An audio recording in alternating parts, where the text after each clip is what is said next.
satu hal lagi yang buatku tuh kayak bener-bener gak habis pikir, Hanif Basri ini merupakan laki-laki yang sudah beristri dengan 2 orang putri, men. Ya Allah. Halo Rek, welcome back to Fimis, Fin, Misteri. Sudahlah kita santuy-santuy kemarin ya kan, kita bahas yang ringan-ringan, kisah cinta antara Bung Hatta dan Ibu Rahmi. Nah sekarang kita go back again to the real mystery case. Kisah tragis yang terjadi pada tahun 2003 dialami oleh seorang wanita asal Malaysia lagi. Wanita ini termasuk cantik ya, karena dia itu punya side job, punya kerja sampingan sebagai seorang model sekaligus GRO sebuah klub malam. Mantap kali tuh kan, kebayang kalian kayak mana cantik wajahnya sama tubuhnya. Kisah yang buatku tuh speechless, nggak tahu aku harus stand ke korban atau nggak. Padahal kalau biasanya ya kasus-kasus kayak gini tuh aku langsung otomatis stand ke korbannya. Tapi di sini aku tuh nggak tahu harus stand apa enggak gitu. Yang jelas kasus ini tuh unsolved dan berhasil membuat satu Malaysia tuh pusing dibuatnya. So, gak usah kakek ngomong, siapkan pikir juga hati, dan cerita dimulai dari sini.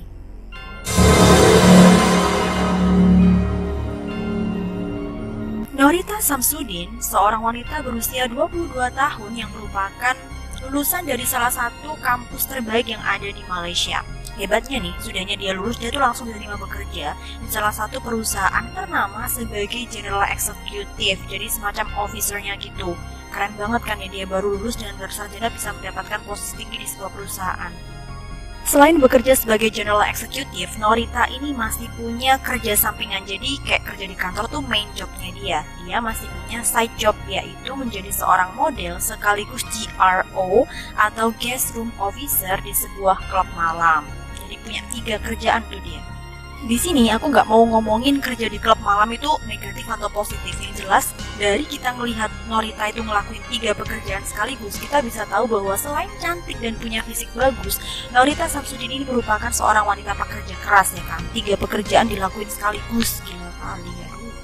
Norita tinggal di sebuah apartemen yang disewa dengan 2 temannya bernama Kenneth dan Azora. Apartemen yang berlokasi di kondominium Puncak Prima Sri Hartamas ini merupakan sebuah apartemen yang biasa aja sebenarnya, bukan apartemen mewah, tapi dia luas, makanya bisa ditempati 3 orang sekaligus. Dengan sistem bayarnya pasti patungan biar lebih murah. Dan FYI, walaupun mereka ini tinggal serumah, mereka ini berkawan, tapi mereka tuh kayak mind their own business gitu loh. Mereka tuh nggak bakal intervening, nggak bakal ngurusin urusannya kawan lain. Jadi misalkan si Norita bawa kawan, sekalipun dia itu cowok, dibawa ke kamarnya, si Kenneth sama Azura ya nggak bakal gubris gitu loh. Dan jangan kejebak, jangan berpikir bahwa si Kenneth ini adalah perempuan. Kenneth itu laki-laki, sedangkan Azura perempuan. Jadi by all means, Azura itu tinggal sama Kenneth di dalam satu kamar, dan si Norita sendirian, tapi dia juga sering panggil kawan cowoknya ke dalam kamar itu. Like, pusing aku. Hari itu tanggal 5 Desember tahun 2003 sekitar pukul 4:30 pagi, Kenneth dan Azora balik ke apartemen mereka, pulang gitu kan. Setelahnya mereka itu ajojing di sebuah klub malam. Saat mereka berdua ini pulang dan berjalan di koridor apartemen menuju rumah mereka, si Azora ini udah kebau yang nggak pernah dicium dia sebelumnya gitu loh. Jadi kayak bau aneh yang nggak pernah dia ketahui sebelumnya. Malah bau itu semakin menjadi saat mereka itu ngebuka pintu rumah, jadi kayak langsung blepsang gitu. Jadi makin nggak karuan bau yang nggak pernah dikenal oleh Azora itu. Saat bau nggak enak itu makin kecium, Azora tuh sampai ngernyitin dahi sambil bilang, buset ini bau apa gila gitu kan. Nah mereka tuh makin jalan ke dalam rumah mereka, bau itu makin nyengat gitu loh men. Jadi kayak bau itu tuh ada di situ, tapi mereka nggak tahu tuh bau dari mana asalnya. Dan kali ini yang ngecium bau nggak enak itu bukan Azora doang, si Kenneth juga udah ikutan ngecium gitu. Setelah beberapa saat mereka itu baru notice kalau bau nggak enak itu merupakan bau badan. Oh my god, bau badan. Dalam interview dari kasus ini, mereka berdua ini bersaksi bahwa pagi itu adalah pertama kalinya mereka ngecium bau seenggak enak itu. By all means, selama ini mereka itu tinggal bertiga, tinggal bersama, nggak pernah ada kawan mereka yang main ke apartemen punya bau badan seperti itu. Ditambah lagi, semua lampu yang ada di apartemen mereka itu mati. Padahal kalau sesuai kesepakatan, ketika mereka itu keluar, baik si Kenneth, Azora ataupun Norita, mereka harus menyalakan lampu, setidaknya lampu ruang makan tuh harus dinyalakan gitu loh. Tapi pagi itu semuanya mati. Meski sempat curiga, mereka berdua yang udah kelelahan setelah ajojing di klub malam tuh kan akhirnya berpikir kayak, ya udahlah, biarin aja, mungkin si Norita bawa kawan kali kamarnya dia sampai-sampai dia lupa nyalain lampu. Terus bau badan gak enak ini juga mungkin dari kawannya Norita. Well, sebelum aku melanjutkan kisahnya, aku tuh kayak pengen ngajak kalian berpikir aja gitu loh, men. Ingat ya, ini tuh kan bau badan yang dicium pertama kali oleh Azora dan Kenneth. By all means, mereka nggak pernah nyium bau ini sebelumnya gitu loh. Dan itu tuh bau menyeruak di seluruh ruangan apartemen dan kebau oleh mereka, meskipun mereka nggak tahu di mana asalnya. Itu kebayang nggak sih kan bau badannya tuh kayak gimana busuknya coba. Aku nggak pernah mandi, pakai mana orang ini? Usainya mereka masuk ke apartemen, si Kenneth langsung menutup dan mengunci pintu utama. Lalu mereka berdua berjalan menuju kamar. Nah, si Azora dalam perjalanan itu ngelihat kayak ada siluet manusia dari sebelah kanan. Cuma lagi-lagi karena dia itu udah capek, dia udah ngantuk, udah selesai ajojing tuh kan, dia pengen tidur gitu bawaannya. Ditambah lagi mereka berdua tadi udah sempat berpikir bahwa mungkin aja Norita bawa kawan di kamarnya, akhirnya ya udah, gak dipeduli lagi tuh siluet. Mereka berdua berjalan masuk ke kamarnya mereka. Tapi sudahnya mereka berdua itu masuk kamar, barulah itu insting negatif macam kecurigaan gitu kan muncul di dalam dirinya Azora. Lalu dia melontarkan pertanyaan kepada Kenneth. Kenneth, tadi kamu lihat gak sih siluet di depan itu, siluet laki-laki? Tapi si Kennethnya malah bilang, siluet kawan Norita kali, udah capek tidur, kayak gitu. Namun Azora milih buat ikutin insting negatifnya dia. Si Kennethnya tidur, Azoranya keluar kamar buat nyari siluet laki-laki yang tadi dia lihat. Dia cari di ruang makan, di ruang tamu, nggak ada, ngigil. Kemudian saat dia itu pengen balik kamarnya dia, barulah dia itu sadar pintu utama tuh kebuka sedikit. Nah, curiga betul dia kan, karena dia yakin sebelum dia masuk ke kamar tadi Kenneth sudah menutup dan mengunci pintu utama. Terus kok bisa sekarang tuh kebuka sedikit? Secepat kilat, Azora langsung bangunin Ken di kamarnya itu kan, bilang keanehan apa yang terjadi di pintu utama. Setelah si Kenneth bangun, dia sama Azora teriak-teriak manggil namanya Norita dari luar, tapi nggak ada jawaban dari dalam kamarnya Norita. Lalu si Kenneth ini mutusin buat turun untuk manggil satpam setelah dia sadar bahwa kemungkinan ada penyusup yang masuk ke rumah mereka. Nah, saat si Kenneth ini turun buat manggil satpam, otomatis Azora tinggal sendirian dong di situ. Dia kayak masih berusaha manggil-manggil Norita buat nemenin dia, tapi tetap nggak ada sahutan dari dalam kamarnya Norita. Dia pun inisiatif buat masuk kamar Norita. Nah, waktu dia mau masuk, dia tuh ngelihat pintu Norita kebuka sedikit udah. Nah itu curiganya makin double-double men, karena si Azora ini tahu Norita adalah tipikal orang yang nggak bisa tidur kalau misalkan pintu kamarnya nggak tertutup rapat. Kemudian Azora ngebuka lah pintu yang udah terbuka sedikit tadi ya kan, melangkah masuk, nyalain lampu dan biar kaget dia. Menurut kesaksian Azora, pertama kali dia ngelangkah masuk ke dalam kamar Norita pagi itu, kondisi kamar Norita udah dalam keadaan yang berantakan. Dia nggak ngelihat tubuhnya Norita, tapi dia tuh ngelihat kayak selimut menutupi sesuatu yang membentuk tubuh manusia. Sudahnya gitu kan, akhirnya si Azora ini datang, jalan mendekat, dan ngebuka selimut itu. Ternyata, di dalam selimut itu adalah tubuhnya Norita. Kaget dia. Menurut kesaksiannya dia, waktu dia ngebuka selimut itu, Norita tuh dalam keadaan yang questioning gitu loh, karena Norita nggak pakai baju sehelai pun, ditutup selimut sampai leher, kemudian badannya agak miring menghadap ke tembok itu, kepalanya ditutup sama sarung bantal, tangan dan kakinya diikat dengan tali atau kabel setrika gitu kan, dan tali bra. Sekarang coba kalian bayangin ada di posisinya Azora. Cowok kalian tuh keluar manggil satpam, terus kalian tuh sendirian di situ dengan kondisi kawan kalian itu menyedihkan gitu loh, dan questioning banget, kenapa coba nggak pakai busana, terus kenapa coba ditutup selimut tangan kakinya di tali, takut kan kalian pasti. Begitupun Azora, dia pun langsung kayak keluar dari apartemen dan lari berniat buat manggil Kenneth. Nah, dalam perjalanan keluar dari apartemen menuju lokasi Kenneth, sekali lagi Azora ini melihat sosok laki-laki yang dia yakini sama dengan sosok siluet yang tadi dia lihat. Sosok laki-laki ini mempunyai tinggi sekitar 170 cm, berkulit gelap, tapi wajahnya emang nggak jelas gitu loh. Nah, waktu itu laki-laki tersebut sedang berjalan keluar sambil mengenakan kaos. Akhirnya Azora inisiatif buat ngikutin laki-laki tersebut ya kan. Semakin dia ikutin, semakin dia yakin bahwa laki-laki itu merupakan sosok siluet yang tadi dia lihat ada di dalam apartemen dia. Nah, dia juga yakin bahwa laki-laki itu merupakan sumber dari bau badan busuk yang pertama kali dia cium tadi di apartemen dia kan. Lalu dia spontan teriak kayak, "Woi bangsa, berhenti kau!" gitu. Dengar teriakan Azora, laki-laki misterius itu langsung kayak panik dan lari menjauh. Dikejar sama Azora tapi nggak kekejar. Lalu Azora datang ke pos satpam itu kan, minta bantuan satpam sama Kenneth untuk mengejar laki-laki misterius tersebut. Tapi tetap aja hasilnya tuh nihil. Jadi kayak laki-laki itu tuh bener-bener lenyap usainya diteriakin kayak gitu sama Azora. By all means, laki-laki misterius itu yang masuk ke dalam apartemennya Azora, Kenneth, dan Norita langsung lenyap setelahnya diteriaki tanpa ada satu orang pun yang mengenali wajahnya, termasuk Azora. Shit. Setelah itu Azora ngajak Kenneth dan juga dua satpam untuk masuk ke dalam apartemen mereka buat ngecek kondisinya Norita. Si Kenneth berusaha buat manggil-manggil namanya Norita, tapi tetap Norita tuh gak bangun-bangun. Dari sinilah baru diketahui hal yang lebih mengenaskan daripada sebelumnya. Jadi kan dipanggil-panggil, Norita nggak jawab-jawab, bahkan nggak bangun-bangun, nggak gerak. Tadi aku kan bilang bahwa kepala atau wajahnya Norita itu ditutup sama sarung bantal ya kan. Si Kenneth ngebuka sarung bantal itu dan terlihatlah wajahnya Norita ini dalam kondisi kayak kalian tahu diikat gitu loh, kayak diikat kain dan ditali di belakang. Setelahnya tali itu dibuka oleh Kenneth, barulah terlihat bahwa mulut Norita ini disumpal dengan handuk wajah. Kemudian setelah dicek beberapa kali, barulah mereka berempat itu notice, baru sadar bahwa saat itu Norita sudah dalam kondisi tidak bernyawa.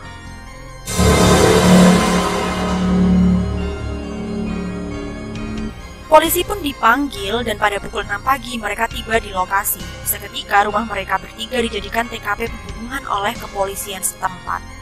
Sudahnya itu dilakukan proses investigasi. Nah, dari kamar Norita, dari TKP itu ditemukan beberapa hal yang nampak untuk dijadikan barang bukti, seperti kabel listrik, tali beras, selimut, sarung bantal, handuk wajah, bahkan ditemukan juga 11 lembar tisu yang mana dari tisu-tisu tersebut ditemukan 3 air mani.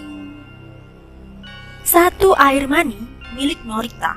Nah, 2 sisanya ini milik 2 pria yang berbeda. Gila gak tuh? Dari hasil penyelidikan diketahui bahwa Norita ini punya kawan dekat laki-laki, di mana Azora, Kenneth, bahkan 2 satpam apartemen itu mengakui bahwa kawan dekat laki-laki dari Norita ini seringkali berkunjung ke apartemen tersebut. By all means masuk ke kamarnya Norita. Setidaknya dalam seminggu itu 2 kali mereka bisa ketemu. Terus cemewew. Tahu kalian artinya cemewew? Tak tulis di sini ya. Masalahnya aku filming di rumah jadi nggak berani frontal. Cukup intens dong berarti hubungan mereka berdua sampai seminggu bisa bertemu terus cemewew.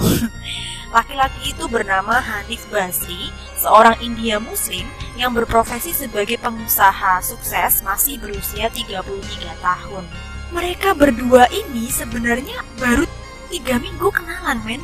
Gila gak sih? Baru 3 minggu terus mereka tuh bisa intens, seminggu 2 kali ketemu langsung cemewen. Coba gak habis pikir aku pakai mana ya. Aduh. Dan satu hal lagi yang buatku tuh kayak bener-bener gak habis pikir, Hanif Basri ini merupakan laki-laki yang sudah beristri dengan 2 orang putri, men. Ya Allah. Dan as you see, istrinya tuh cantik ya kan? Kayak masih selingkuh juga. Aduh, gak tahu aku.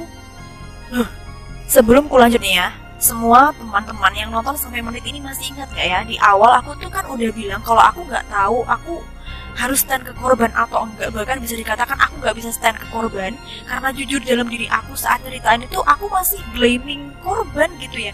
Maaf buat almarhumah ya kan, karena emang dalam pikiranku korban juga salah gitu loh. Dia ngelakuin hal yang nggak bener. Dia pasti tahu kalau si Hanif Basri merupakan pria beristri dengan 2 orang putri gitu.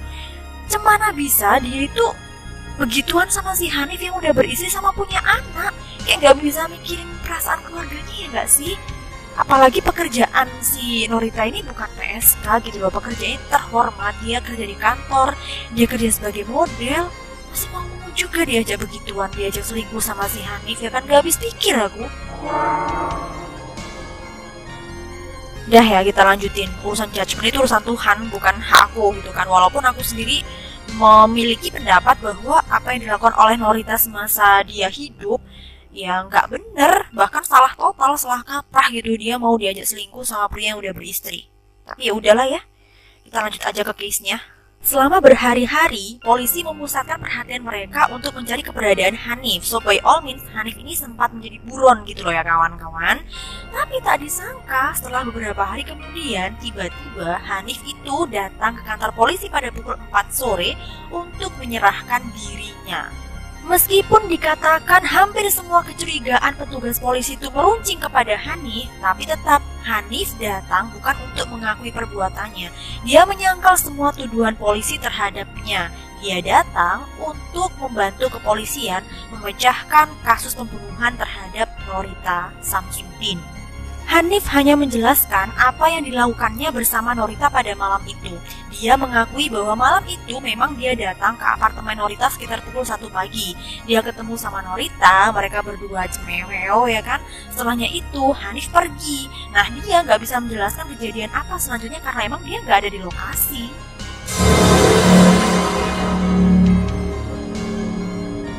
Persidangan untuk kasus Norita Samsudin ini berjalan selama 5 tahun dari tahun 2003 sampai 2008.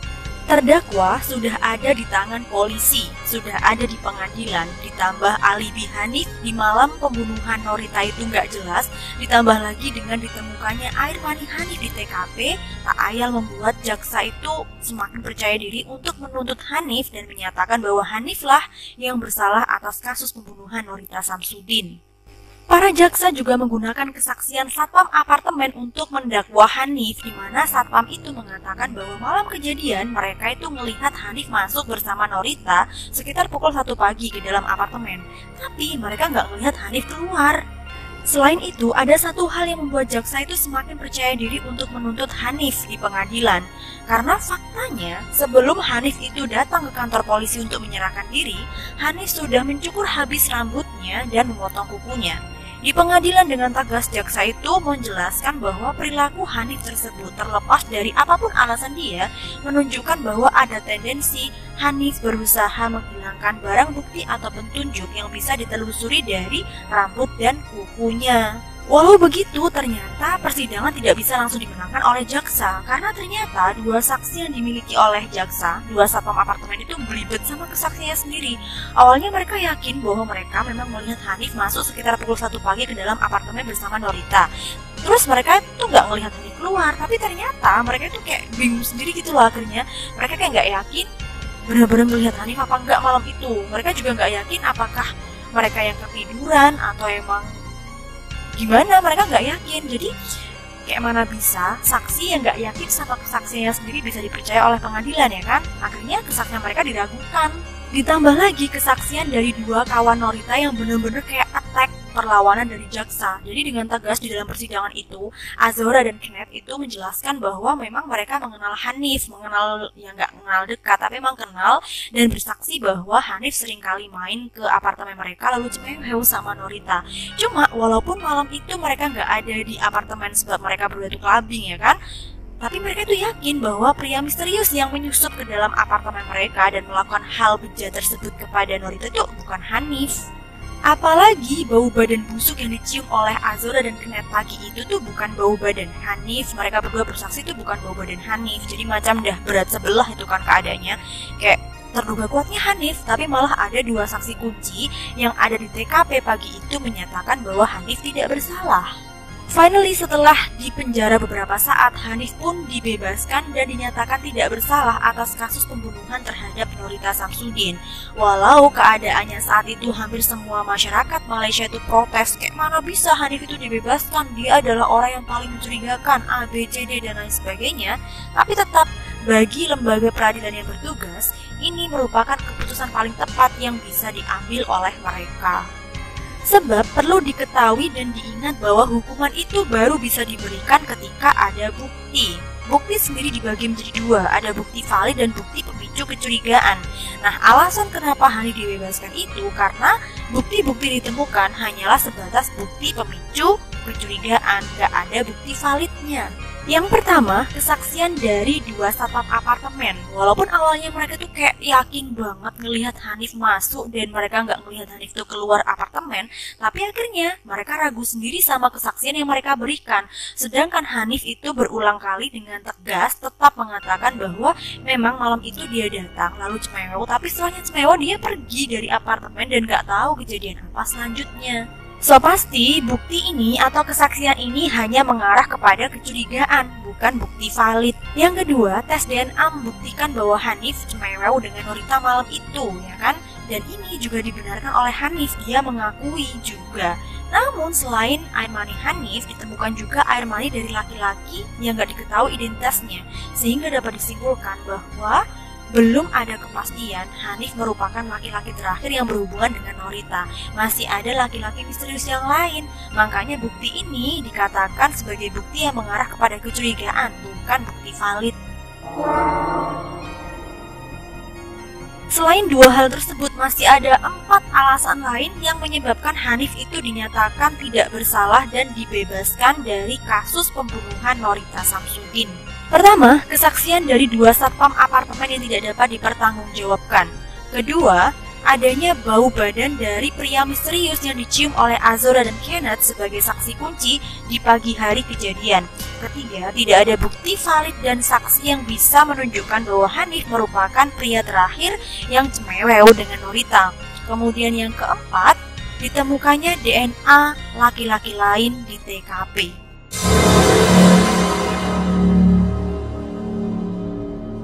Usai Hanif dibebaskan pada tahun 2008 sampai sekarang tahun 2020, kasus pembunuhan terhadap Norita Samsudin masih unsolved. Seakan-akan tidak ada satupun petunjuk yang bisa dibongkar oleh kepolisian untuk memecahkan kasus ini. Awalnya aku tuh kayak mikir, masa sih ini beneran unsolved gitu kan?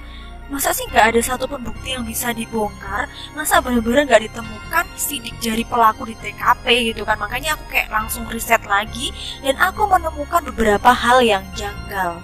Kan mereka berdua, pelaku sama Norita itu sempat cemewew ya kan? Masa iya sidik jarinya pelaku tuh nggak nempel di tubuhnya Norita? Oke lah kalau dibilang sidik jarinya tuh rusak soalnya bercampur dengan sidik jarinya Hanif. Tapi masa iya nggak tertempel di salah satu benda pun yang ada di kamar Norita atau sidik jari pelaku? Nah, saat aku tuh riset terlebih dalam, ternyata ada salah seorang petugas kepolisian yang bertanggung jawab untuk kasus ini bernama Sahrul Laili Masduki mengatakan bahwa memang tidak ditemukan sidik jari pada satu benda pun yang ada di kamar Norita. Barang-barang di TKP, barang-barang yang berasal dari kamarnya Norita seperti kabel setrika, tali bra, dan lain sebagainya itu tidak dibawa ke pusat forensik untuk diteliti lebih lanjut. By all means, yang bilang bahwa tidak ditemukan sidik jari pelaku di TKP itu hanya petugas kepolisian ini, bukan petugas forensik. So, benarkah memang tidak ditemukan sidik jari pelaku di TKP, ataukah memang ada sidik jarinya tapi sudah dihilangkan? Mikir kita orang. Kejanggalan selanjutnya adalah keterangan dari 2 kawan Norita yang berseberangan dengan apa yang disampaikan oleh petugas kepolisian. 2 kawan Norita kan bersaksi ya bahwa pertama kali mereka masuk ke dalam kamar Norita itu kondisinya berantakan. Tapi petugas polisi mengatakan bahwa pada pukul 6 pagi saat mereka itu masuk ke dalam kamar Norita, kondisinya itu rapi. Hanya selimutnya sedikit berantakan dan lampu kamar yang pecah. Setelah ditelisik lebih jauh, ternyata pada pagi itu sebelumnya sudah ada 2 petugas yang mengaku sebagai petugas kepolisian itu datang. Lalu mereka tuh masuk ke dalam TKP dan menutup pintu selama kurang lebih 30 menit. Nah, dari kesaksian 2 kawan wanita ini akhirnya muncul spekulasi di masyarakat yang mengatakan bahwa sebelum polisi yang sebenarnya itu datang, ada 2 orang yang mengaku sebagai polisi itu yang datang buat masuk kamar wanita dan membersihkan TKP, termasuk menghilangkan barang bukti dan sidik jari pelaku. Gimana menurut pendapat kalian? Komen di bawah. Masalah itu dulu Fimis kali ini. Intinya kasus Norita Samsudin ini benar-benar unsolved sampai sekarang. Belum ada petunjuk lain yang bisa digunakan untuk memecahkan kasus ini. Thank you for watching and see you in the next video dalam episode Fimis Fin Mystery. Bye.